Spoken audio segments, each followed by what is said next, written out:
Thank you, Angelo. We're going to move to Chris from Orlando, who's got a question about his 2012 Ford F-350. Chris, you're on with the Magic Mechanic.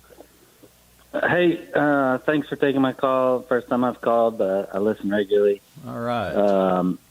What happens is I'll be driving, and if I have to slow down and then re-accelerate, it will hesitate or even like shake a little bit as it's trying to, like it's trying to fight against itself to accelerate, and it's kind of shaking a little bit. Let's see. What do you got? That's a 6.7, right? I believe it's a 6.2.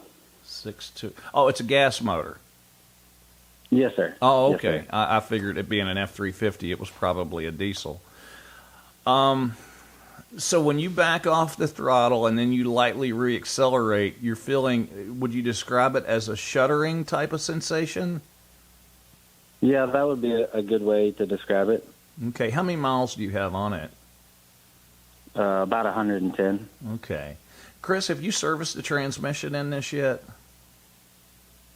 Not the transmission, no, sir. I just recently did plugs and wires and all that kind of stuff.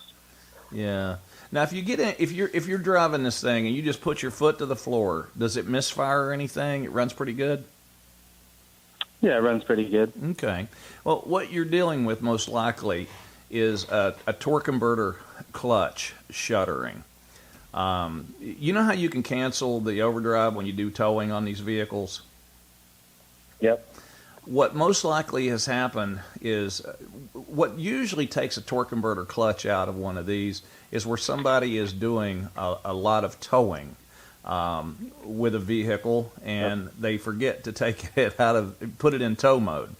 And what will happen is the torque converter clutch is staying engaged.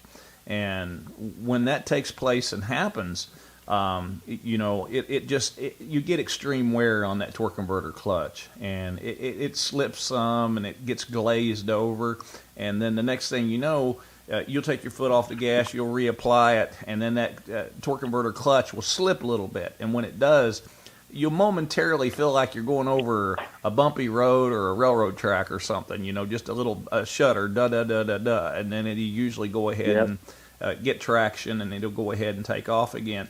Now, is this a 2 or a 4-wheel drive? 4-wheel. Okay.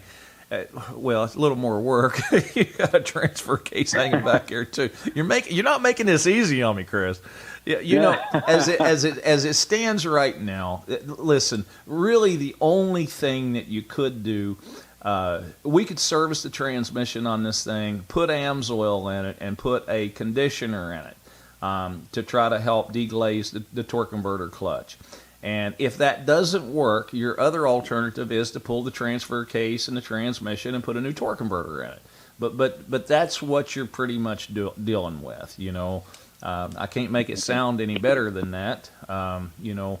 These big old trucks, it being a 2012, shoot, man, we've already got 11, 12 years on that thing in service, and torque converter in one of those takes a beating, especially if you do any towing, so kind of keep that in mind. If it hasn't had a tranny service, go ahead and do it, and we use a good additive. We got some down at the shop. It's called Smart Lube. They're designed to help deglaze torque converter clutches, and that will help immensely. So that would be the cheapest try. Otherwise, just bite the bullet, put a torque converter in it, and be done with it. I appreciate your call. Okay. I hope that helps you, and I hope that helps other folks with the same type of situation. Hi, folks. Larry Perry here. For automotive information, maybe you got automotive questions on cars, trucks, vans, SUVs. Maybe you're thinking about purchasing a used vehicle, and maybe you just want my opinion. Tune in to the Magic Mechanic radio show every Saturday, 3 to 5 p.m. on wdbo.com. Also tune in to our Magic Mechanic YouTube channel, and don't forget to subscribe. And we'll all get together, maybe fix a few cars while we're at it.